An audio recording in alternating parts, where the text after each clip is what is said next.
Police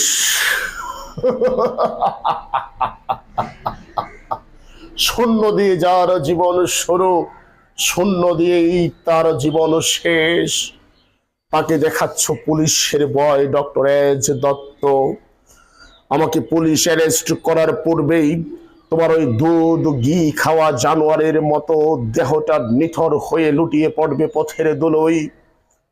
এই এই rascal, আজকের প্রতিষ্ঠিত সমাজের মধ্যমণি ডক্টর এজ দত্ত, অপরাধ নিয়ে তুমি নাকি থিসিস করেছ। এই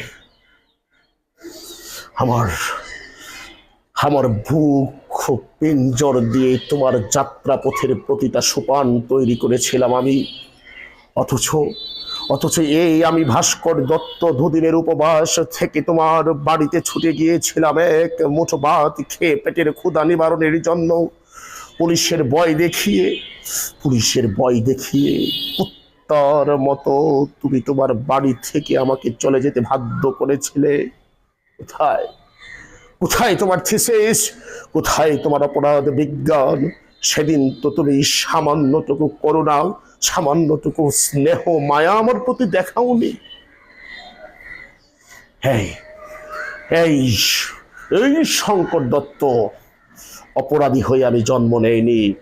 আমিও সমাজের আর ৫-১০টা নাগরিকের মতো সৎভাবে পরিশ্রম করে টাকা উপার্জন করে দুবেলা দুমুঠো ভাত তুলে দিতে চেয়েছিলাম আমার অসহায় বৃদ্ধ বাবা মায়ের মুখে। কিন্তু কিন্তু এই ঘুণে ধরা সমাজ, এই মেরুদণ্ডহীন সমাজ আর তোমাদের স্বার্থ বুদ্ধি আমাকে ঠেলে দিয়েছে নরকের অতল গহ্বরে। আজকের এই আমার অবস্থার জন্য তোমরাই দায়ী। Loud and clear mister H Dutta.